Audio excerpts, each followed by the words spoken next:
Assalamualaikum warahmatullahi wabarakatuh. Perkenalkan, nama saya Reski Febrianti dengan NIM 193104-2018 dari Fakultas Ilmu Keolahragaan, Program Studi Pendidikan Jasmani Kesehatan dan Rekreasi, kelas F, Angkatan 2019, Universitas Negeri Makassar. Pada kesempatan kali ini, saya akan membahas materi tentang tugas-tugas perkembangan peserta didik pada mata kuliah Perkembangan Peserta Didik dengan dosen pengampu Ibu Merisa Monwarfa, SPD, MPD. Baik, saya akan langsung masuk ke materinya. Pada materi ini, saya akan membahas tentang pengertian tugas-tugas perkembangan peserta didik menurut Robert J. Havighorst dan rincian tugas perkembangan peserta didik dari setiap fase atau masa menurut Robert J. Havighorst. Oke, pengertian tugas-tugas perkembangan peserta didik menurut Robert J. Havighorst. Menurut Havighorst 1961, tugas perkembangan adalah tugas-tugas yang harus diselesaikan individu pada fase-fase atau periode kehidupan tertentu, dan apabila berhasil mencapainya, mereka akan berbahagia. Sebaliknya, apabila gagal, mereka akan kecewa dan dicela orang tua atau masyarakat, dan perkembangan selanjutnya juga akan mengalami kesulitan. Selanjutnya, rincian tugas perkembangan peserta didik dari setiap fase atau masa menurut Havighorst itu terdiri dari 6 masa. Yang pertama, masa bayi dan kanak-kanak awal. Yang kedua, masa kanak-kanak akhir dan anak sekolah. Yang ketiga, masa remaja. Yang keempat, masa dewasa. Yang kelima, masa setengah baya. Dan yang keenam, masa orang tua. Yang pertama, tugas perkembangan peserta didik pada masa bayi dan kanak-kanak awal terdiri dari 9 tugas. Yang pertama, belajar berjalan pada usia 9-15 bulan. Yang kedua, belajar memakan makanan padat. Yang ketiga, belajar berbicara. Yang keempat, belajar buang air kecil dan buang air besar. Yang kelima, belajar mengenal perbedaan jenis kelamin. Yang keenam, mencapai kestabilan jasmania fisiologis. Yang ketujuh, membentuk konsep-konsep sederhana kenyataan sosial dan alam. Yang kedelapan, belajar mengadakan hubungan emosional dengan orang tua, saudara, dan orang lain. Dan yang kesembilan, belajar mengadakan hubungan baik dan buruk dan pengembangan kata hati. Yang kedua, tugas perkembangan peserta didik pada masa kanak-kanak akhir dan masa anak sekolah terdiri dari 9 tugas. Yang pertama, belajar memperoleh keterampilan fisik untuk melakukan permainan. Yang kedua, belajar membentuk sikap yang sehat terhadap dirinya sendiri sebagai makhluk biologis. Yang ketiga, belajar bergaul dengan teman sebaya. Yang keempat, belajar memainkan peranan sesuai dengan jenis kelaminnya. Yang kelima, belajar keterampilan dasar dalam membaca, menulis, dan berhitung. Yang keenam, belajar mengembangkan konsep-konsep sehari-hari. Yang ketujuh, belajar mengembangkan kata hati. Yang kedelapan, belajar memperoleh kebebasan yang bersifat pribadi. Dan yang kesembilan, belajar mengembangkan sikap positif terhadap kelompok sosial. Yang ketiga, tugas-tugas perkembangan peserta didik pada masa remaja terdiri dari 10 tugas, yaitu yang pertama, memperoleh hubungan-hubungan baru dan lebih matang dengan yang sebaya dari kedua jenis kelamin. Yang kedua, memperoleh peranan sosial dengan jenis kelamin individu. Yang ketiga, menerima fisik dan menggunakan badan secara efektif. Yang keempat, memperoleh kebebasan diri dan melepaskan ketergantungan diri dari orang tua atau orang dewasa lainnya. Yang kelima, melakukan pemilihan dan persiapan untuk jabatan. Yang keenam, memperoleh kebebasan ekonomi. Yang ketujuh, persiapan perkawinan dan kehidupan berkeluarga. Yang kedelapan, mengembangkan keterampilan intelektual dan konsep-konsep yang diperlukan sebagai warga negara yang baik. Yang kesembilan, memupuk dan memperoleh perilaku yang dapat dipertanggungjawabkan secara sosial. Dan yang kesepuluh, memperoleh seperangkat nilai dan sistem etika sebagai pedoman berperilaku.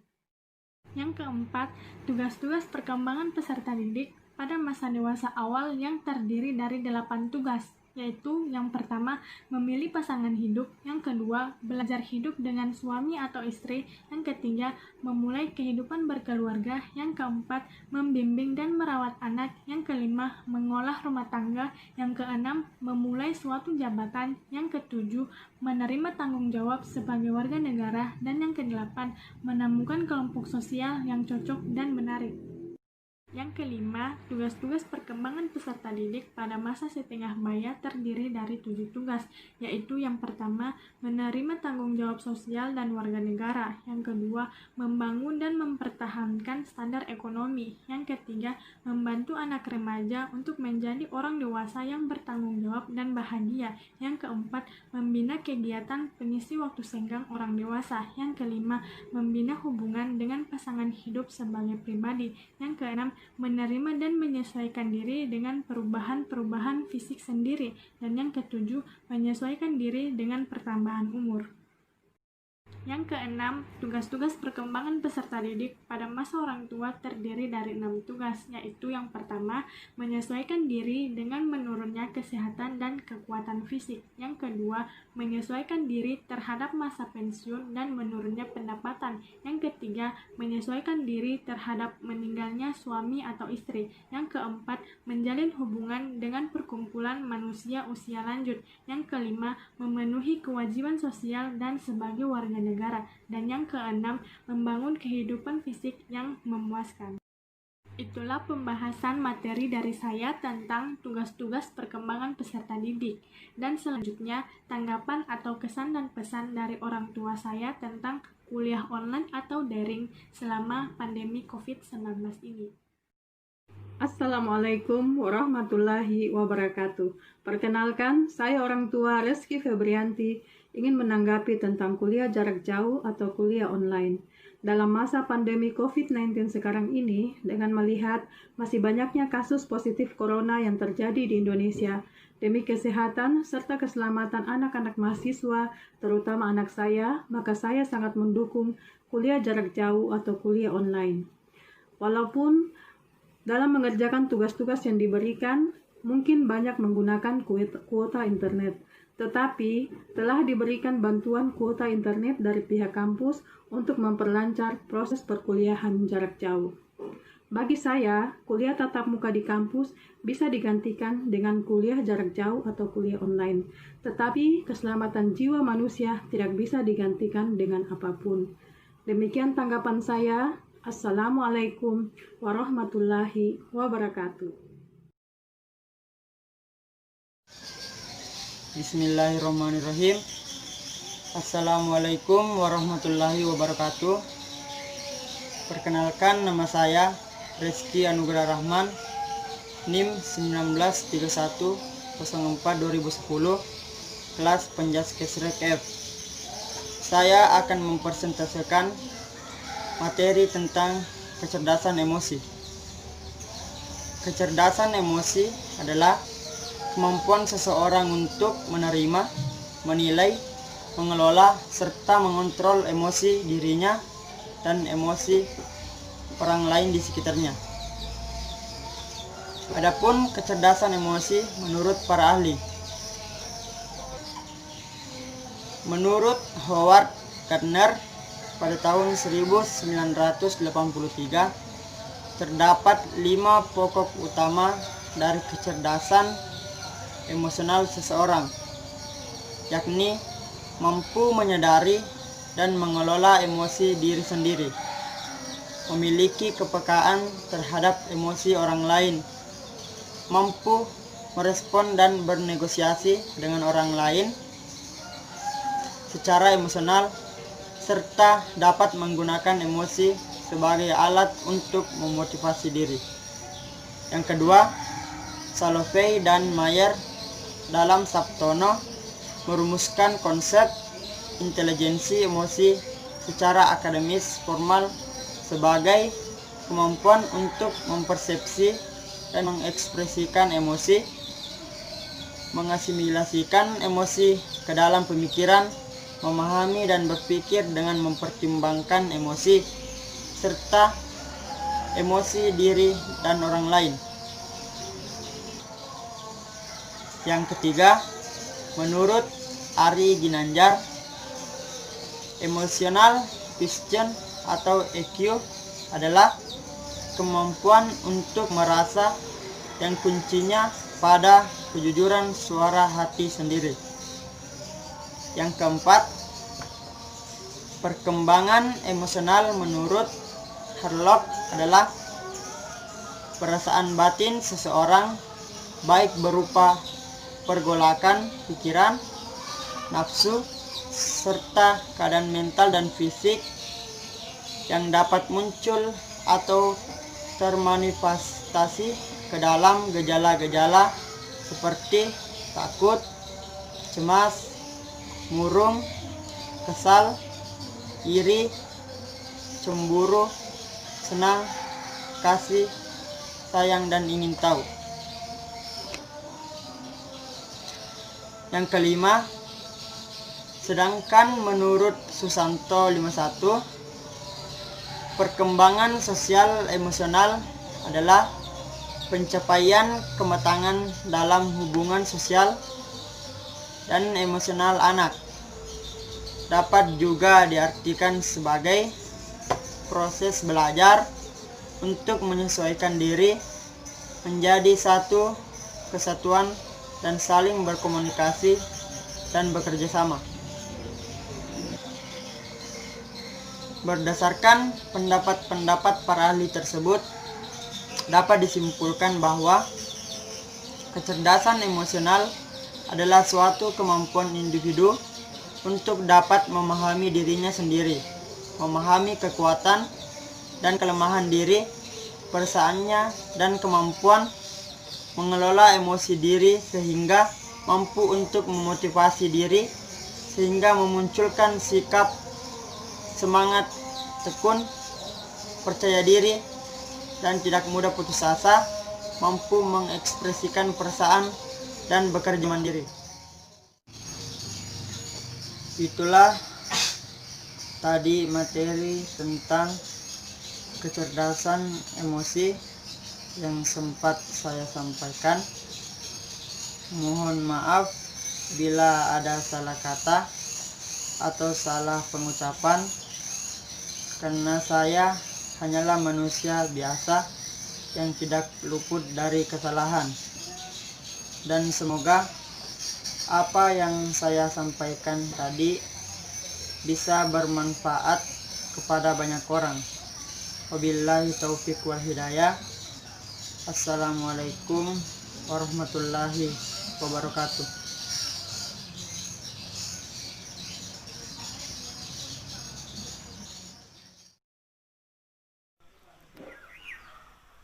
Bismillahirrahmanirrahim. Assalamualaikum warahmatullahi wabarakatuh. Perkenalkan, nama saya Ika Ashari, pacar dari saudara Rizky Anugerah Rahman. Di sini saya akan memberikan pesan dan kesan saya tentang Rizky selama melakukan kuliah online.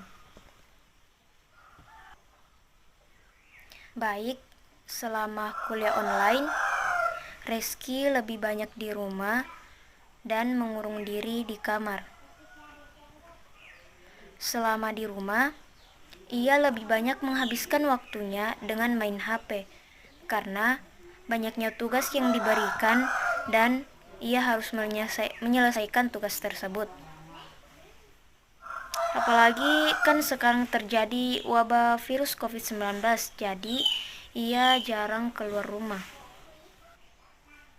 Dan selama kuliah online ini, ia banyak pengeluaran terutama mengenai paket data. Akan tetapi, dengan adanya bantuan dari pihak kampus, alhamdulillah dapat sedikit membantu pengeluaran tersebut. Dan kalau disuruh memilih, Rizky lebih memilih kuliah tatap muka dibanding dengan kuliah online. Seperti ini, dengan kuliah tatap muka, ia lebih dapat mengerti lebih cepat dibanding dengan kuliah online. Dan semoga wabah COVID-19 ini cepat berlalu sehingga kita semua dapat beraktivitas seperti biasanya kembali dan dapat kuliah seperti semula. Sekian yang sempat saya sampaikan. Lebih dan kurangnya mohon dimaafkan. Assalamualaikum warahmatullahi wabarakatuh. Assalamualaikum warahmatullahi wabarakatuh. Perkenalkan, nama saya Ilham Saputra, kelas Kesrek F Angkatan 2019 NIM 193104/2019. Saya akan mempresentasi kecerdasan majemuk. Kecerdasan majemuk pertama kali ditemukan oleh Howard Gardner. Dalam bukunya terdapat 8 kecerdasan yang mencerminkan berbagai cara berinteraksi dengan dunia. Berikut adalah beberapa konsep kecerdasan majemuk. Di antaranya yang pertama, kecerdasan verbal linguistik, yaitu kemampuan berbahasa melalui membaca, menulis, berbicara, dan menggunakan bahasa yang benar. Contohnya, suka belajar kata-kata yang baru, suka bercerita, suka membaca buku, dan memberikan instruksi kepada orang lain. Yang kedua, kecerdasan logis matematis adalah kecerdasan dalam mengolah angka matematika dan logika untuk menemukan dan memahami berbagai pola pikir. Contohnya, mengingat angka-angka, suka dengan berhitung, menyukai pelajaran matematika. Yang ketiga adalah kecerdasan spasi visual, adalah kecerdasan yang mengandalkan imajinasi dan senang bentuk gambar, pola, dan tekstur. Contohnya, lebih menyukai kegiatan menggambari daripada bercerita, mudah mengenali tempat yang baru.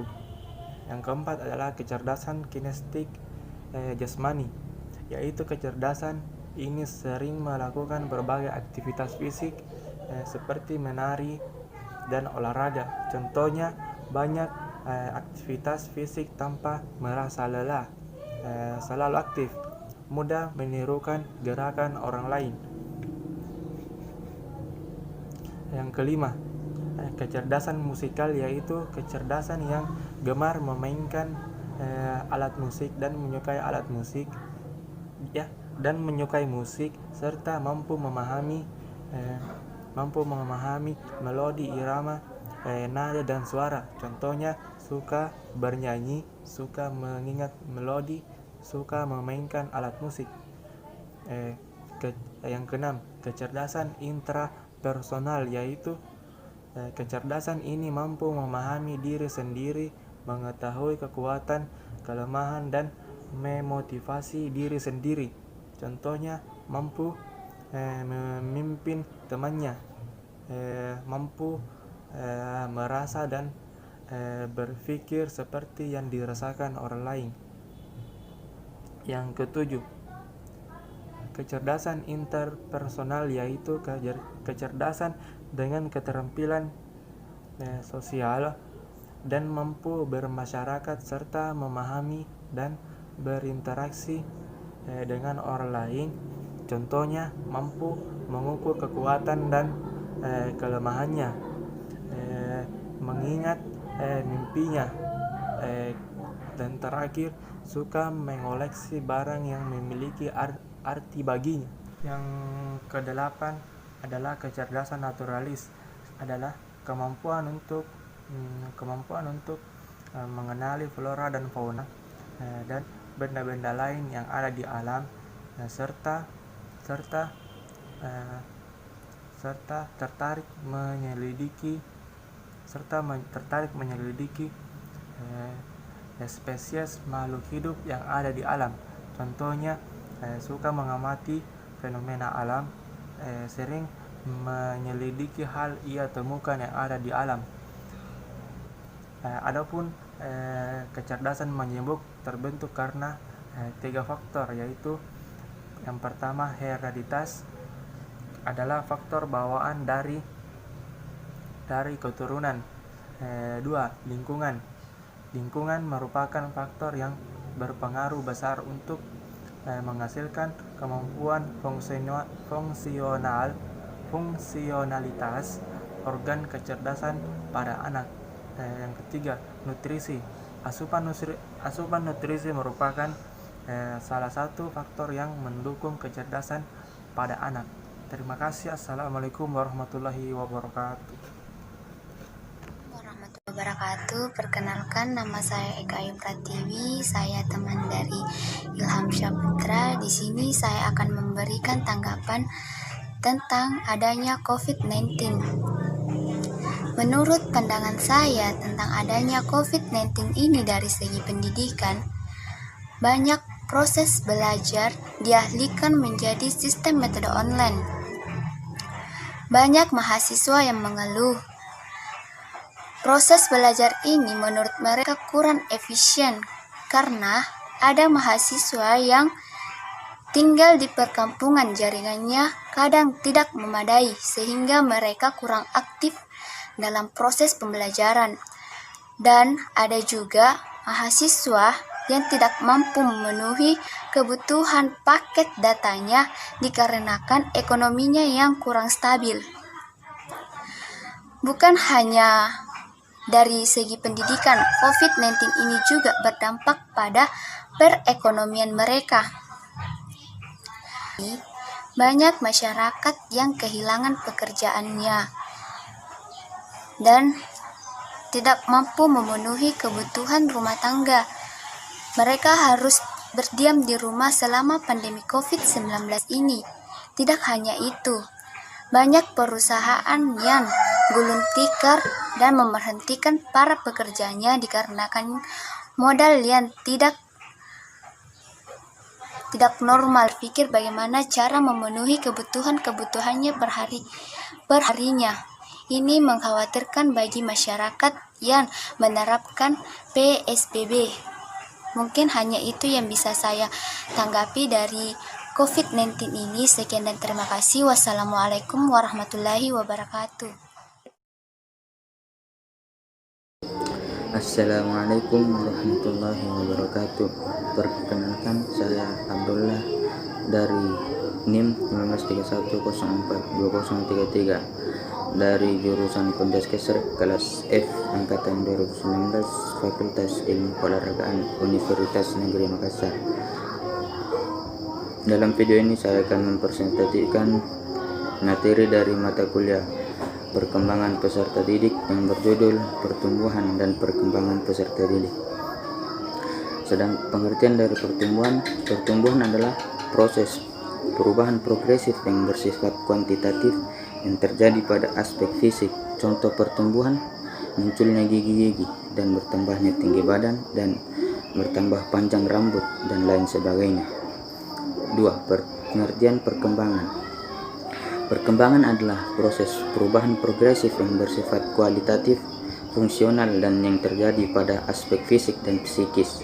Contoh perkembangan: munculnya kemampuan berdiri dan berjalan, semakin meningkatnya kemampuan berbicara, berimajinasi, berpikir, berbicara, dan lain-lain. Sedangkan persamaan dan perbedaan pertumbuhan dan perkembangan. Persamaan pertumbuhan dan perkembangan keduanya merupakan proses perubahan progresif.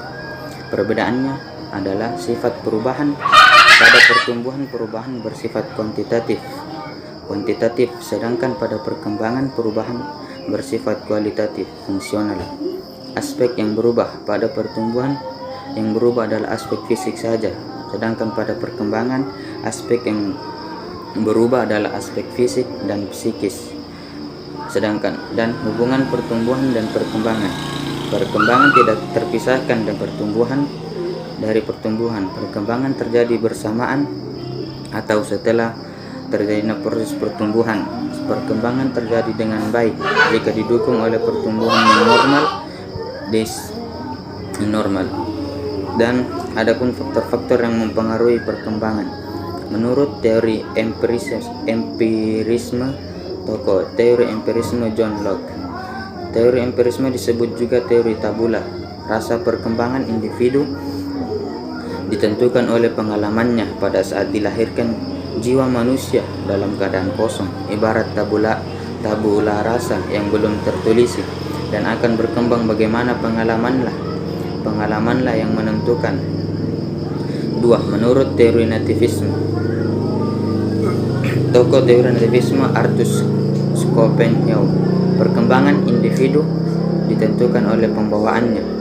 Bila individu dilahirkan dengan pembawaan yang baik, maka otomatis dia berkembang dengan baik, dan sebaliknya. Lingkungan tidak dapat merubah apa yang sudah dimiliki oleh individu sebagai pembawaan. 3. Menurut teori konvergensi, tokoh teori konvergensi William Stern. Teori konvergensi disebut juga teori interaksionisme. Perkembangan individu merupakan perpaduan antara faktor pembawaan dengan faktor pengalaman. Adapun kesimpulannya adalah perkembangan individu merupakan perpaduan antara faktor internal pembawaan dan motivasi untuk berkembang dan dengan faktor eksternal. Adapun prinsip perkembangan bahwa perkembangan merupakan perubahan progresif, perubahan ke arah peningkatan potensial ke arah aktualitas dan kapasitas ke arah abilitas, bakat ke arah kecakapan, dependensi ke arah independensi, dan lain-lain. Adapun prinsip-prinsip perkembangan bahwa tahap-tahap perkembangan awal merupakan dasar untuk tahap-tahap perkembangan selanjutnya. 2. Bahwa perkembangan membutuhkan stimuli. 3. Bahwa tempo perkembangan bersifat individual. 4. Bahwa perkembangan berlangsung dengan mengikuti pola tertentu. 5. Bahwa perkembangan berlangsung secara bertahap. Mungkin sekian saja yang dapat saya jelaskan dari materi pertumbuhan dan perkembangan peserta didik. Cukup sekian. Wabillahi taufiq wal hidayah. Wassalamualaikum warahmatullahi wabarakatuh. Saya Rabaisyah. Saya adalah seorang guru di SMP Negeri 1 Sebatik Tengah, Kecamatan Sebatik Tengah, Kabupaten Nunukan, Provinsi Kalimantan Utara. Oke, baik. Kalau diminta pesan dan kesan atau ditanyakan pesan dan kesan selama pandemi ini, yang pertama, kesan saya selama pandemi ini sebagai seorang guru, tentunya selama ini kita banyak menghabiskan waktu di sekolah ya, menghabiskan waktu di sekolah bersama dengan murid-murid dan teman-teman guru yang lain. Nah, di samping itu juga kita punya keluarga sendiri, di mana keluar waktu kita sebagai seorang guru itu terbatas untuk keluarga kita sendiri. Apalagi sudah diterapkan kurikulum 2013, yang mana sekitar pukul 4 sore kita baru bisa berkumpul dengan keluarga di rumah. Nah, dengan adanya pandemi ini, saya yang pertama sekali saya rasakan adalah sisi positifnya. Saya lebih banyak bisa meluangkan waktu bersama dengan anak-anak dan keluarga yang lain. Kemudian kalau di sisi negatifnya, dalam proses pembelajaran selama daring, anak-anak banyak masih ada sebagian yang belum mempunyai handphone. Jadi mereka tidak bisa belajar secara online, sehingga mereka hanya menghubungi temannya sehingga bisa memberikan tugas, bisa mendapatkan tugas apa yang akan kami berikan lagi. Jadi sisi kendalanya di situ saja, tentang masih ada lagi beberapa siswa yang tidak memiliki handphone, apalagi khusus di tempat tinggal kami itu perbatasan. Jadi semua masih serba terbatas. Jadi kendalanya cuma di situ, anak-anak masih banyak yang tidak memiliki handphone, sehingga mereka tidak bisa mengumpulkan tugas secara online. Ya, mungkin itu saja pesan saya, mungkin itu saja kesan selama pandemi ini. Kemudian kalau diminta pesan saya, marilah kita bersama-sama memperbanyak doa kepada Allah Subhanahu wa taala. Mudah-mudahan pandemi ini cepat berlalu dan kita semua bisa melakukan aktivitas seperti biasanya, sehingga kita bisa meraih apa yang kita impikan selama ini dan apa yang akan kita capai ke depannya. Mungkin cukup sekian dari saya. Terima kasih. Wassalamualaikum warahmatullahi wabarakatuh. Assalamualaikum warahmatullahi wabarakatuh. Perkenalkan, nama saya Muhammad Fikri Nur Ramadan dari kelas PJKRF NIM 193104-2014. Saya akan mempresentasikan tentang pengertian sosial. Pengertian sosial yaitu terbagi menjadi 7 bagian, yaitu pengertian perkembangan, 2. Pengertian perkembangan sosial, 3. Indikator perkembangan anak, 4. Tahap perkembangan sosial anak, 5. Strategi perkembangan sosial pada anak usia dini, 6. Faktor yang mempengaruhi perkembangan sosial anak usia dini, 7. Faktor penghambat perkembangan sosial dalam pra-sekolah menurut Adelia. 1. Pengertian perkembangan. Pengertian perkembangan adalah kemampuan atau skill dalam struktur dan fungsi tubuh yang lebih kompleks dalam pola yang terutur dan dapat diramalkan sebagai hasil dari proses pematangan.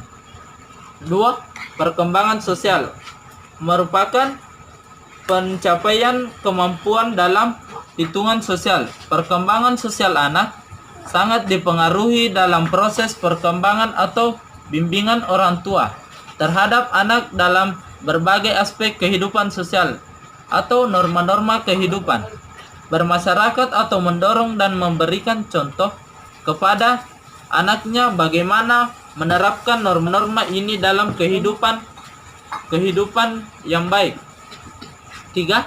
Indikator perkembangan sosial pada anak yaitu 1. Bermain dengan teman seusianya, 2. Bersikap kooperatif dan dengan teman, 4. Tahap perkembangan sosial pada anak yaitu terbagi menjadi 5 bagian. 1. Masa kanak-kanak.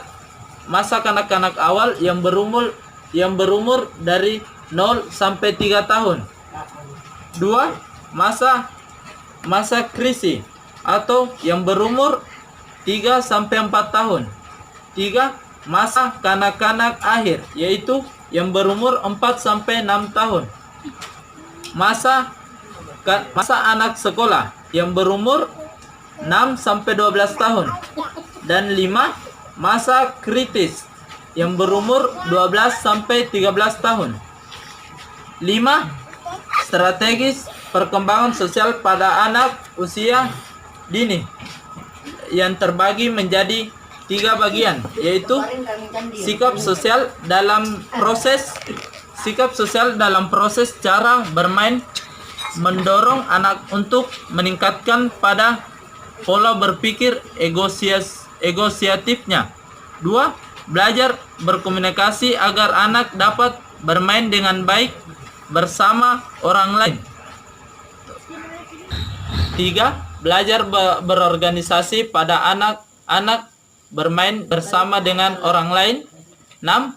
Faktor yang mempengaruhi perkembangan sosial anak usia dini. 1. Faktor lingkungan keluarga.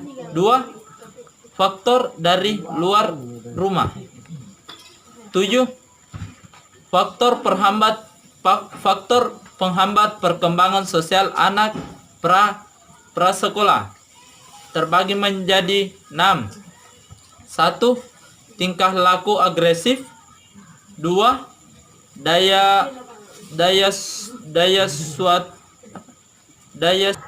3. Bermain biasanya sudah terlambat sejak anak sudah mengenali lingkungan sekitarnya. 4. Anak seusianya mengatakan anak dan suatu sikap orang tua yang selalu mengalah pada anak. 5. Perilaku berkuasa muncul sekitar 3 tahun. 6. Perilaku merusak ledakan amanah dilakukan dilakukan anak? Assalamualaikum warahmatullahi wabarakatuh. Nama saya Karlina. Menurut saya perkuliahan online selama masa pandemi COVID-19 sangat terbatas proses belajar mengajarnya. Apalagi dengan mata kuliah yang banyak, praktek sangat terbatas. Tapi di luar dengan adanya proses perkuliahan online sangat juga membantu untuk membatasi penyebaran virus karena mengurangi kontak dengan banyak orang. Perkuliahan online dengan adanya perkuliahan online juga membantu mahasiswa untuk masih bisa belajar, masih bisa belajar mengikuti perkuliahannya. Bismillahirrahmanirrahim. Assalamualaikum warahmatullahi wabarakatuh. Perkenalkan, nama saya Risaldi, NIM 1931042047, kelas Penjaskesrek F 2019. Di sini saya akan menjelaskan tentang prinsip-prinsip dan hukum perkembangan. Prinsip-prinsip atau hukum perkembangan terdiri atas 7, yaitu 1. Perkembangan fungsi-fungsi jasmaniah dan fungsi-fungsi rohaniah berlangsung dalam proses satu kesatuan yang menyeluruh atau integral. Prinsip ini sering disebut sebagai hukum kesatuan organis atau fungsional. Prinsip ini berarti bahwa organ-organ atau fungsi-fungsi itu proses perkembangannya bukan secara sendiri-sendiri terpisah satu sama lain, melainkan satu dengan yang lain saling berhubungan dan bahkan saling ketergantungan. 2. Setiap individu mempunyai kecepatan sendiri-sendiri dalam perkembangannya. Prinsip ini mengandung bahwa perkembangan antara sejumlah anak tidaklah sama. Belum tentu sama pula tingkat perkembangan yang dicapainya pada suatu saat tertentu, baik pola perkembangan seluruhnya maupun dalam aspek tertentu dari perkembangan ini. 3. Perkembangan seorang individu, baik keseluruhan maupun setiap aspeknya, kelangsungannya tidak konstan melainkan berirama. Ini berarti bahwa proses perkembangan itu kadang-kadang cepat, kadang-kadang lambat, atau mungkin berhenti untuk beberapa waktu. Perkembangan kemampuan berbicara sebagai suatu bentuk perkembangan, misalnya pada suatu saat cepat memperoleh kata-kata baru beserta pengertiannya dalam waktu jangka singkat, pada saat yang lain sebaliknya. Dalam waktu yang lebih lama hanya dapat menambah sedikit atau tidak mendapatkan kosakata yang lain lagi. 4. Proses perkembangan itu mengikuti pola tertentu. Prinsip ini menyatakan bahwa setiap aspek yang perkembangannya berkelangsungan mengikuti aturan yang relatif tetap sesuai dengan perkembangan itu sendiri. Misalnya, perkembangan kecepatan berjalan dimulai dengan berdiri sambil berpegangan, selanjutnya berdiri tanpa berpegangan, melangkah sambil jatuh, sampai melangkah dan berjalan seperti biasa. 5. Proses perkembangan berlangsung secara berkeseimbangan. Dengan prinsip ini berarti apa yang sudah dicapai pada saat-saat yang lalu merupakan bagian tak terpisahkan dengan bagian-bagian sebelumnya. Oleh karena itu, adanya periode-periode perkembangan yang diadakan adalah sekedar untuk memahami perkembangan, karena sebenarnya tidak ada perubahan yang mendadak. Prinsip ini disebut juga dengan hukum kontinuitas perkembangan. 6. Antara aspek perkembangan dengan aspek perkembangan yang lain saling berkaitan atau saling berkolerasi secara bermakna.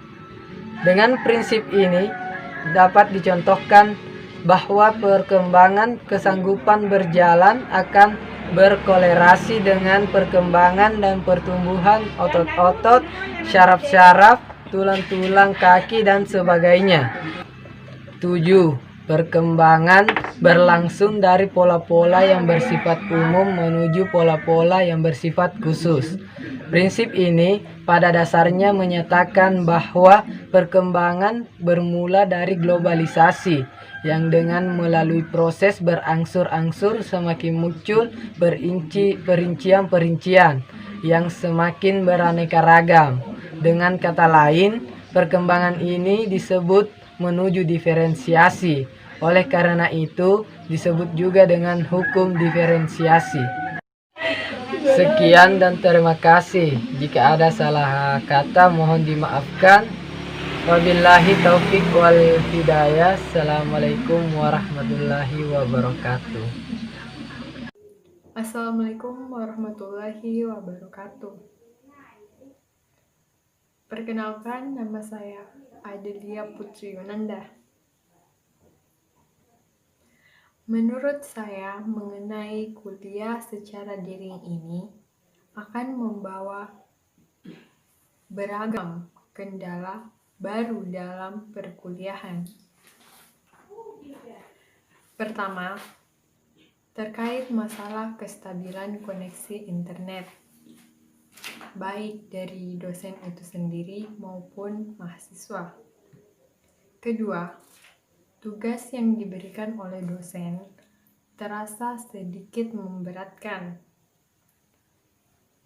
Jangka waktu pengumpulannya yang bersamaan dan kuantitas tugas yang diberikan juga cukup banyak yang dirasa membebani mahasiswa. Menurut saya pula, pemberian tugas yang cukup banyak ini tidak dapat dijadikan tolak ukur dan acuan akurat untuk memastikan setiap mahasiswa tetap belajar atau tidak selama masa pandemi. Sekian, wassalamualaikum warahmatullahi wabarakatuh. Gele, aduh salah nangis. Sama anak kembali. Assalamualaikum warahmatullahi wabarakatuh. Terima kasih atas kesempatan yang diberikan. Saya dari kelompok 5 akan mempresentasikan tentang perkembangan kognitif. Secara umum, perkembangan kognitif diartikan sebagai potensi intelektual yang terdiri dari tahapan pengetahuan, pemahaman, penerapan, analisa, sintesa, dan evaluasi. Perkembangan kognitif adalah tahapan-tahapan perubahan yang terjadi dalam rentang kehidupan manusia yang memahami, mengolah informasi, memecahkan masalah, dan mengetahui sesuatu. Menurut seorang ahli, Jean Piaget, teori perkembangan kognitif adalah pertama, periode sensorimotor usia 0 sampai